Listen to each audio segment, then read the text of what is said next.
Since 1965 po, ito na po yung binabalikan ng Okoy sa Kalamba. Bali, marami na rin pong gumaya, pero ito pa rin po talaga yung binabalikan. Kasi dito po talaga nag-umpisa yung Okoy na papaya. Siyempre, dito sa Okoy namin, hindi kayo matitinik. Hindi tulad ng iba.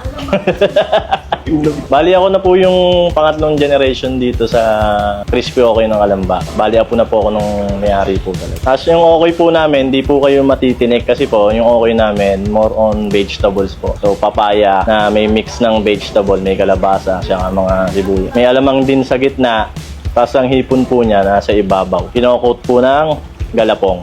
Hindi po katulad ng ibang Okoy na flat. Kakaiba po dito sa Calamba, Laguna. Sa isang araw po, nakakaubos po kami ng 1,000 Okoy. Tuloy-tuloy po luto niya. Wala pong tigil po talaga. Sa gantong negosyo po, ayos naman po. Importante lang po talaga kung ano po yung nakasanayan na lasa ng tao. I-maintain lang po natin dapat. Huwag po natin babaguhin yung mga lahok. Tsaka yun lang naman po yan.